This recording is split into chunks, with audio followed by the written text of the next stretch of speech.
नमस्कार, बहुत बहुत स्वागत है आपका टीवी 24 स्पोर्ट्स में। जुड़ गए आपके साथ एक और बड़ी अपडेट के साथ। आईपीएल 2025 हम सभी को पता है कि लगातार आईपीएल पर अपडेट्स आ रही हैं। कौन प्लेयर कहां जा रहा है, कौन सी टीम किसको रिटेन कर रही है। कुछ बड़े प्लेयर हैं जो शायद इस बार आपको मेगा ऑक्शन में नजर आए, क्योंकि उनकी बात बनती हुई नजर नहीं आ रही अपनी अपनी फ्रेंचाइज से। तो उसी को लेकर सारी अपडेट लेकर हाजिर है। लेकिन यहां पर बात करेंगे एलएसजी यानी लखनऊ सुपर जायंट्स की, जिनके खेमे में अगर आप देखोगे बहुत वो जिसको कहते हैं ना उठा पटक वो मची हुई है। और ये अभी से नहीं है, ये आईपीएल 2024 जो एंड हुआ था या फिर क्या उससे पहले शुरू हो जाती है, जब केएल राहुल और संजीव गोयनका जो ओनर है एलएसजी के और केएल राहुल जो कप्तान है।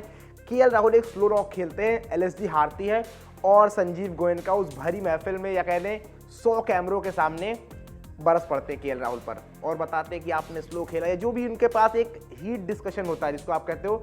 लेकिन इसके बाद फिर एक फोटो शूट होता है जब दोनों लंच के लिए जाते हैं और ये रिपोर्ट्स में निकल कर आता है कि वो सिर्फ हीट ऑफ द मोमेंट था, वो चीज़ें वहीं पर खत्म हो गई। लेकिन वो चीज़ें खत्म होने का नाम नहीं ले रही थी। हमने इससे पहले आपको वीडियो में पूरी की पूरी कहानी बताई है, वो आप जाकर देख सकते हैं आप कि किस तरह से क्या कुछ ये मसला हुआ था। लेकिन फिलहाल बात करते हैं एलएसजी के रिटेंशन की जो अब आ गई है।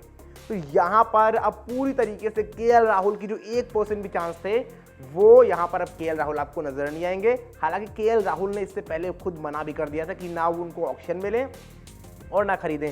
तो यहां पर अब एलएसजी ने जिन प्लेयर्स को रिटेन किया है, हालांकि ऑफिशियल नहीं किया है लेकिन ऑलमोस्ट इसको आप ऑफिशियल मानिए जो रिपोर्ट्स आ रही हैं उसके लिहाज से, निकोलस पूरन और हो सकता है ये उनके कप्तान भी होंगे अगर इनको कोई बढ़िया ऑप्शन नहीं मिलता है आईपीएल 2025 के ऑक्शन में। एंड आफ्टर दैट आप देखोगे मयंक यादव वहां पर होंगे। मयंक यादव को हम ये सोच रहे थे कि ये एक आप अनकैप्ड में को ले जाओगे, बिकॉज जिस तरह से पूरा का पूरा सीजन रहा था इनका और उसके बाद इंडिया कैप लगी ही नहीं थी। लेकिन सडनली जब इनको बांग्लादेश के अगेंस्ट मौका मिलता है और वहां पर जब कैप्ड प्लेयर हो जाते हैं तो वो जो आप 4 करोड़ में रिटेन करने की सोच रहे थे इनको, अब आप दे रहे हैं इनको 14 करोड़, 11 करोड़ भी नहीं 14 करोड़ इनको दे रहे हैं। और वो सही बात है क्योंकि इनका कहना है कि हमारा लड़का है, हमने उसको बनाया, हमने तराशा है, तो उसको अपने पास ही हम रखेंगे, हम किसी और को नहीं दे रहे हैं। तो मयंक यादव वहां पर होंगे। अब इसके बाद अगले खिलाड़ियों में अगर हम देखेंगे तो Ravi Bishnoi will be there, जहां पर रवि बिश्नोई का तो होना हम सभी को पता था कि लगभग तय है। जिस तरह के वो गेंदबाज है, जिस तरह की उनकी फिरकी रहती है।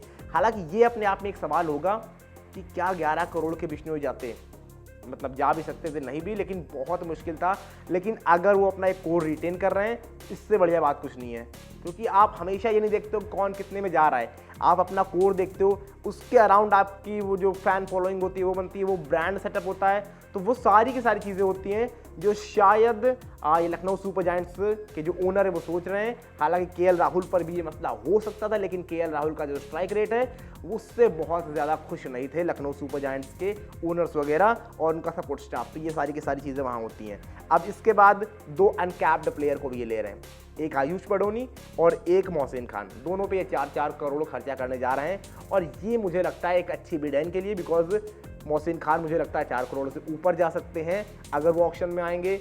और same goes with Ayush Badoni. Ayush Badoni हो सकता है 4 करोड़ से ऊपर ना जाए, बट 3-4 करोड़ 5 करोड़ भी हो सकता है आराम से मिल जाएंगे उनको ऑक्शन में अगर वो आते हैं, बिकॉज पर्स भी बड़ा है इस बार। तो ये सारी की सारी चीज़ें देखते हुए लखनऊ सुपर जायंट्स ने फैसला किया है कि भाई 3 प्लेयर तो रखते ही रखते हैं, 2 अनकैप्ड के साथ जाते हैं, 5 प्लेयर को रिटेन करते हैं और अपना जो कोर है उसको नहीं छोड़ते हैं।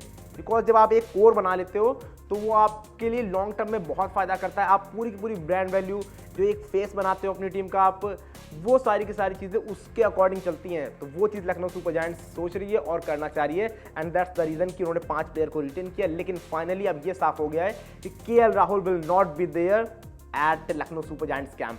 वो बिल्कुल अब साफ हो गया कि वो खेलते हुए नजर वहां पर नहीं आएंगे। एंड इसके बाद बड़ा सवाल होगा कि केएल राहुल कहां जा सकते हैं। तो एक जो मतलब ये आप समझ के चलिए कि 98% या 99% कन्फर्म है कि केएल राहुल आरसीबी जा रहे हैं। अब ये 99 या 8% भी इसलिए मैं कह रहा हूं क्योंकि अगर वो केएल राहुल ऑक्शन में ही आ रहे हैं, क्योंकि ट्रेड तो हो नहीं रहा है, ऑक्शन में जा रहे हैं, दैट मीन्स कि ठीक है आरसीबी उनके लिए जाएगी। बट अगर केएल राहुल और फ्रेंचाइज थोड़ी सी इंटरेस्टेड हुई, वो उनके लिए ऊपर बिड कर रही, तो हो सकता है वो उनको लेकर चली जाएंगी। तो ये कुछ हो सकता है। लेकिन as of now KL Rahul वहां पर ही जा रहे हैं, बिकॉज कर्नाटका के लोकल प्लेयर हैं और वहां की जो पॉलिटिक्स है, सोशियो पॉलिटिक्स जिसको आप कहते हो, उसका बहुत बड़ा एक हाथ रहता है वहाँ पर भी आईपीएल में भी इसको आप कहोगे ना, वो बहुत दबाव बनाते हैं अपनी फ्रेंचाइज पर कि आप कर्नाटका के, बेंगलोर के प्लेयर क्यों नहीं लेते हो, आपकी वहाँ की टीम है बट वहाँ के प्लेयर्स आपके पास नहीं है। तो यही रीज़न है कि वो सोच रहे हैं केएल राहुल को लेकर आओ और एक लोकल फेस अपनी टीम के पास रखो। तो ये सारी की सारी चीज़ें हैं कुल मिलाकर कि 5 प्लेयर को रिटेन कर चुकी है Lucknow Super giants. KL Rahul का नाम उसमें नहीं है, हो सकता है वो आपको आरसीबी में खेलते हुए नजर आए। अब 5 प्लेयर को मैं दोबारा एक बार बता देता हूँ, निकोलस पूरन, मयंक यादव, रवि बिश्नोई, आयुष बड़ोनी और मोहसिन खान, ये 5 खिलाड़ी होंगे लखनऊ सुपर जायंट्स के रिटेंशन लिस्ट का हिस्सा।